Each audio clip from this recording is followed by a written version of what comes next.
common byproduct of what we do here is that's nitrating metals. We make a line of metal nitrate solutions that are used for everything. Micronutrients for citrus groves to power generation. So, when it comes to breathing in, is that chemical okay? How do you define that? Yeah. well, NOx is a pollutant, so no pollutant's good to breathe in, needless to say. NOx comes out of the tailpipe of your car as well. It's just different concentrations. So when you hear about something like this happening, is that a cause for concern? Well, I think anytime you're in the chemical industry, there's always a cause for concern. I mean, obviously, that's why we have scrubbers, is to abate the NOx and abate the pollution. And sometimes things don't go as planned, and we're working on an internal investigation now to determine the root cause. Have you ever had something like this happen before? Is this something that has happened years ago? Does it happen once in a while, but just smaller? How common is this? It has happened in the past. It's not happened to this scale, at least not in my memory.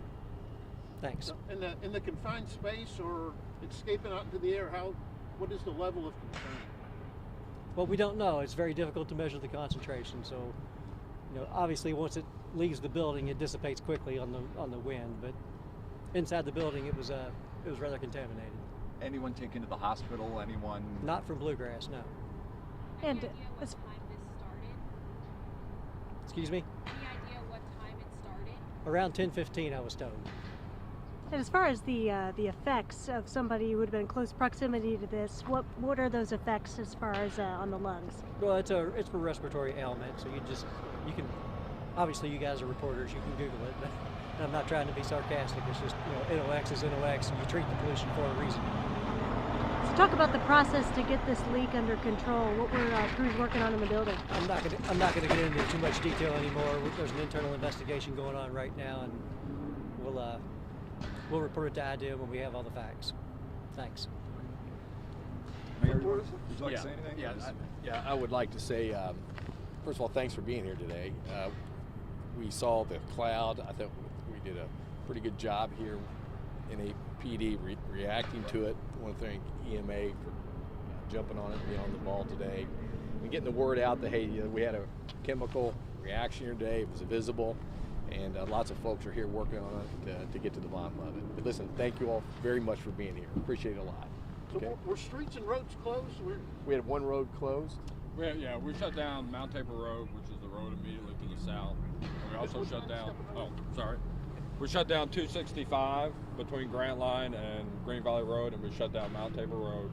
And we sheltered in place the businesses to the south here, plus 2 schools, just out of an abundance of caution until we were able to get the reaction stopped and the vapor dissipated. 265 was shut down for about 30 minutes at the most. Yeah. But again, they were very responsive at Bluegrass Chemical. He's here, answered the phone, gave us a lot of information, and really happy that's the way it worked out. So thank you all very much. We know a lot of people on Facebook had a lot of concerns. People in the community, they're posting pictures of the smoke. Yeah. What's your response as the mayor to what would you want to say to those people who were concerned in the area? I would like to say that, hey, had a great reaction, a great response from Bluegrass being forthcoming. I want to thank EMA for everything they've already done. Thank our fire department, our police department are on the job, and yes, pending an investigation, I think everything's fine. So there's no threat to the public? Not at this moment. So you said 2 schools, Mount Tabor, and what's the other? Christian Academy, they're the 2 schools just south of here. What about IUS? Were they? The prevailing wind was out of the north. We did contact IUS and let them know that they were safe. We also contacted the National Weather Service to get an update on the forecast in the next hour to make sure the wind wasn't going to shift, and it was not. So that's why we immediately concerned was just to the south of this route, to this instance. Okay.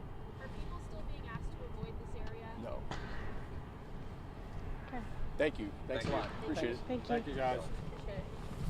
Thank you all. Thank you. Have a good day. You too. Thank you so much. Sorry, I